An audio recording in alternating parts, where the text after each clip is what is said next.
प्रधानमंत्री मोदी का हिसाब सिर्फ आतंकवाद के मामले में ही क्लियर नहीं है कि छेड़ोगे तो छोड़ेंगे नहीं, बल्कि भारत के हितों और भारतीयों के हितों के मामले में भी एकदम क्लियर मामला है कि भाई कायदे में रहोगे तो फायदे में रहोगे। और अब तो इस मामले में उन्हें डोनाल्ड ट्रंप का भी पूरा साथ मिल रहा है। और इसलिए आप देखिए कि भारत के मामले में चीन की मदद करने की बातें करने वाले बांग्लादेश की कट्टरपंथी सरकार को ऐसा डोज दिया है पीएम मोदी ने कि मोहम्मद यूनुस और कट्टरपंथी दोनों में हाहाकार मच गया।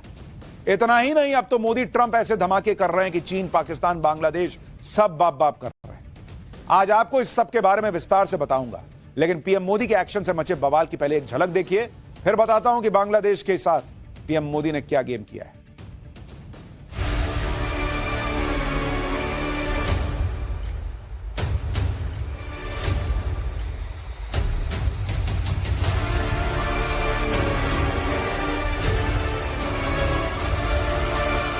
The facility, therefore, has been withdrawn with effect from 8th April 2025.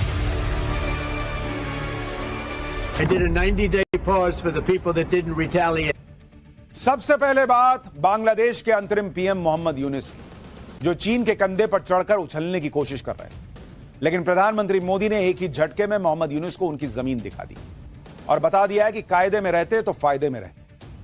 Bharat ने बांग्लादेश को दी गई ट्रांसशिपमेंट फैसिलिटी को छीन लिया। बांग्लादेश की मदद के लिए यह फैसिलिटी साल 2020 में दी गई थी। इस फैसिलिटी की वजह से बांग्लादेश अपने सामान को भारतीय बंदरगाहों और एयरपोर्ट के रास्ते दूसरे देशों को एक्सपोर्ट करता और मोटा मुनाफा कमाता था। सुनिए बांग्लादेश को लगे झटके पर भारतीय विदेश मंत्रालय ने क्या कहा है, फिर आपको बताऊंगा कैसे पीएम मोदी ने एक ही झटके बांग्लादेश की दुकान बंद कर दी। The transshipment facility extended to Bangladesh had over a period of time resulted in significant congestion at our airports and ports. Logistical delays and higher costs were hindering our own exports and creating backlogs. The facility, therefore, has been withdrawn with effect from 8th April 2025.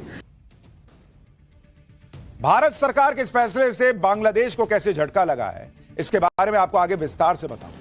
पहले यह भी समझ लीजिए कि आखिर यह transshipment facility होती क्या है जिससे बांग्लादेश में हाहाकार मच गया है। ट्रांसशिपमेंट वो सुविधा है जिसमें एक देश से निकला हुआ माल सीधे डेस्टिनेशन कंट्री तक नहीं जाता है, बल्कि पहले किसी तीसरे देश के बंदरगाह या सीमा से होकर गुजरता है, फिर तीसरे देश से माल को जहाज में डालकर, ट्रक में, ट्रेन में लादकर आगे भेज देते हैं।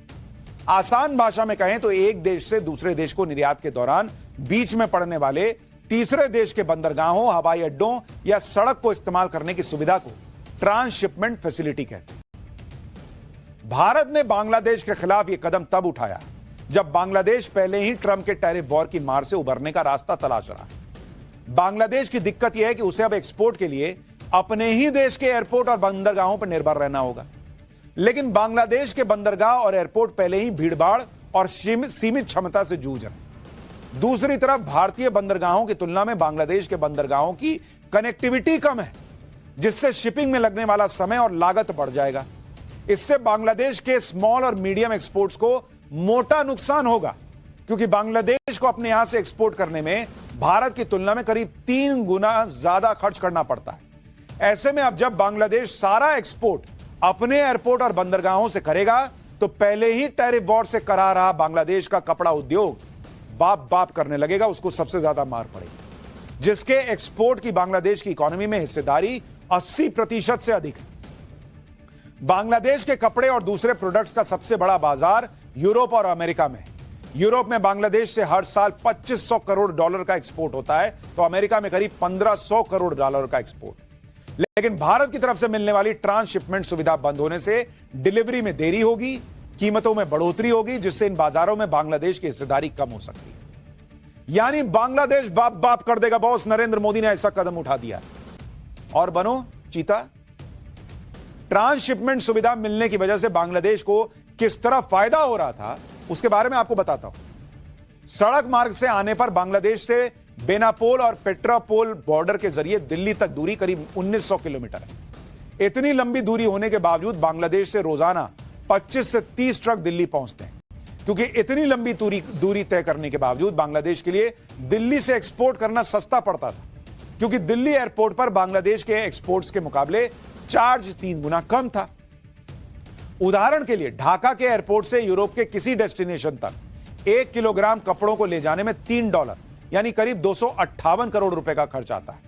लेकिन 1 किलोग्राम कपड़ा अगर दिल्ली एयरपोर्ट से यूरोप के उसी डेस्टिनेशन तक भेजना हो तो इस पर खर्च घटकर $1.25 यानी करीब 103 रुपए रह जाता है।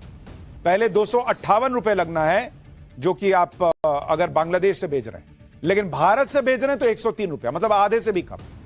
यानी अब बांग्लादेश को हर किलोग्राम के एक्सपोर्ट पर करीब करीब 155 रुपए का नुकसान होगा।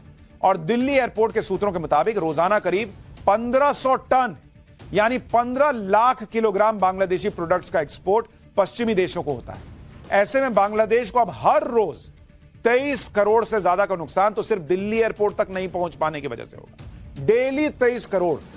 रिपोर्ट्स के मुताबिक शिपमेंट फैसिलिटी बंद होने से बांग्लादेश की एक्सपोर्ट कॉस्ट 15 से 20% बढ़ जाएगी और उसे सालाना 17,000 करोड़ रुपए का घाटा होगा।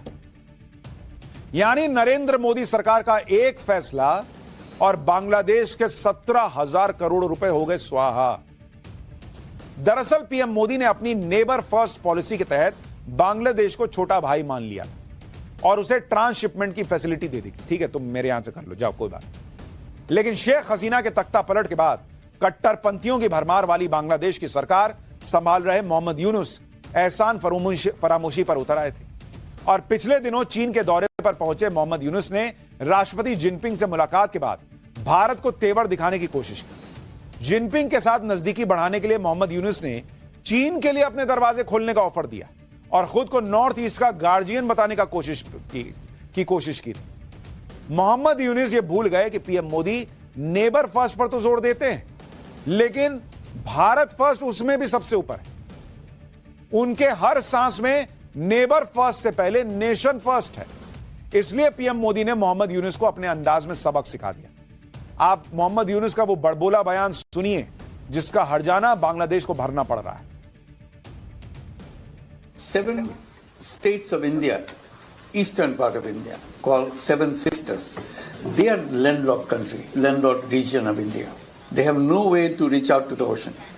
We are the only guardian of the ocean for all this region. So this opens up a huge possibility. So this could be an extension of the Chinese economy. Build things, produce things, market things, bring things to China, bring it out to the whole rest of the world. यह मोदी का नया भारत है। यह बुखार उतारना जानता है। आपको याद होगा ऐसे ही वो मोहम्मद मोइजू कूद रहा था चीन के गोद में जाके बैठने के लिए। एक तस्वीर नरेंद्र मोदी की आई थी और 4 एक्शन हुए थे। भाई जो है वो दौड़ा दौड़ा भारत के पास आया कि गलती हो गई बॉस। वैसे ही अब बुखार उतार दिया गया है बांग्लादेश का। पीएम मोदी से मुलाकात के दौरान ट्रंप पहले ही कह चुके थे कि बांग्लादेश से पीएम मोदी खुद निपट लेंगे और आज पीएम मोदी ने एक ही झटके में बांग्लादेश की दुकान को बंद करके यह साबित कर दिया। दूसरी तरफ जिस चीन के दम पर मोहम्मद यूनुस भारत को आंख दिखाने की कोशिश कर रहे थे, उस चीन का इलाज मोदी के दोस्त ट्रंप टैरिफ वॉर के जरिए हर रोज कर रहे हैं। अब तो दुनिया भर के एक्सपर्ट मान चुके हैं कि ट्रंप के टैरिफ वॉर का असली टारगेट तो चीन है और इसकी वजह बताता हूं। दरअसल ट्रंप ये अच्छी तरह जानते हैं कि चीन दुनिया के सबसे बड़ा मैन्युफैक्चरर है और पूरी दुनिया में मैन्युफैक्चरिंग सेक्टर में चीन का मार्केट शेयर 30% से ज्यादा है। इसी वजह से चीन को दुनिया की दुकान कहा जाता है। चीन मैन्युफैक्चरिंग सेक्टर में अमेरिका ही नहीं बल्कि पूरी दुनिया की जरूरतों को पूरा करता है। जिस तरह से आए दिन किसी न किसी मुद्दे पर चीन और अमेरिका के बीच तकरार हो रही है, फिर चाहे वो ताइवान का मुद्दा हो, पनामा नहर का हो या फिर इंडो पैसिफिक रीजन में वर्चस्व साबित करने की लड़ाई। इसलिए ट्रंप कई बार ग्लोबल सप्लाई चेन में चीन के दखल को कम करने की बात कह चुके हैं। ऐसे में माना जा रहा है कि ट्रंप के टैरिफ वॉर का असल मकसद चीन के मैन्युफैक्चरिंग सेक्टर की कमर तोड़ देना है। और इसके लिए अमेरिका के राष्ट्रपति डोनाल्ड ट्रंप ने टैरिफ वॉर को लेकर 2 बड़े ऐलान किए। पहला, भारत समेत सहयोगी देशों पर लगने वाले टैरिफ पर 90 दिन की रोक लगा दी और दूसरा, चीन के खिलाफ टैरिफ को बढ़ाकर 125% कर दिया। अब आप सोचिए कि भारत पर जो टैरिफ लगने की बात थी उसको तो 90 दिन का रोक दिया कि भाई चलो ठीक है, और दूसरी तरफ हम चीन पर लगा दिया 125% का टैरिफ। अब इसमें भारत का फायदा कितना ज्यादा है यह समझना कोई रॉकेट साइंस तो है नहीं। लेकिन यह समझना जरूरी है कि जिस तरह ट्रंप चीन पर लगातार टैरिफ बढ़ाते जा रहे हैं, उसका चीन पर असर क्या हो। ट्रंप अब तक चीन पर 125% टैरिफ लगा चुके हैं। आसान भाषा में समझिए तो इसका मतलब यह है कि अब जो भी अमेरिकी बिजनेसमैन चीन से सामान इंपोर्ट करेगा, उसकी कीमत 125% बढ़ जाएगी।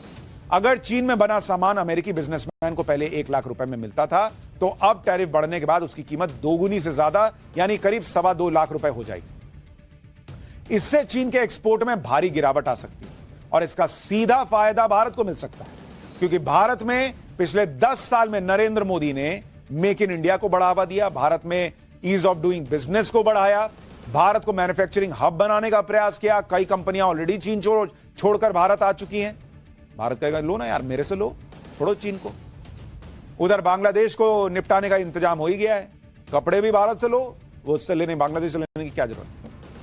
चीन पर लगातार बढ़ रहे टैरिफ के बीच भारत को बड़ी राहत मिल गई, जिसके पीछे पीएम मोदी की ठोस प्लानिंग है। पीएम मोदी ने चीन की तरह ट्रंप के टैरिफ पर तेवर नहीं दिखाया। ट्रंप के टैरिफ लगाने के ऐलान पर तुरंत रिएक्ट नहीं कर दिया, जैसा यहां कुछ लोग चाह रहे थे कि नरेंद्र मोदी पैर पटके कहेंगे देखो ऐसा कर। नहीं किया पीएम मोदी ने। पीएम मोदी ने इससे निपटने के लिए पहले ही होमवर्क करने का काम शुरू कर दिया। एक तरफ पीएमओ के दखल से भारत और अमेरिका के बीच ट्रेड डील फाइनल होने की पहल शुरू कर दी गई थी। इस बायलैटरल ट्रेड डील पर भारत और अमेरिका के बीच करीब करीब सहमति बन चुकी है। अमेरिका के वित्त मंत्री ने खुद माना है कि भारत ऐसा देश है जो टैरिफ पर बात करने के लिए इस समय सबसे आगे है। यानी अमेरिका तक टैरिफ वॉर को लेकर पीएम मोदी की स्ट्रैटेजी का लोहा मान रहा है। लेकिन भारत में एक इकोसिस्टम है जो टैरिफ वॉर पर ज्ञान दे रहा है। पीएम मोदी पर सन्नाटे में जाने का आरोप लगा रहा है। इसी इकोसिस्टम का हिस्सा राहुल गांधी भी।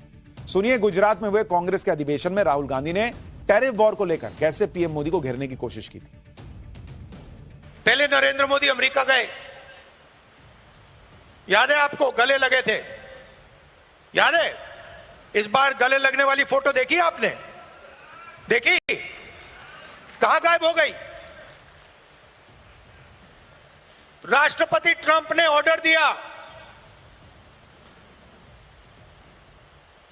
जिनको मोदी जी अपने मित्र कहते हैं, ऑर्डर दिया, सुनो,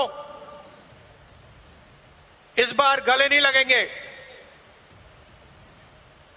इस बार नए टैरिफ लगाएंगे। चू तक नहीं निकली, आज तक गायब है। नहीं होगा कुछ, यही चलेगा। पाठशाला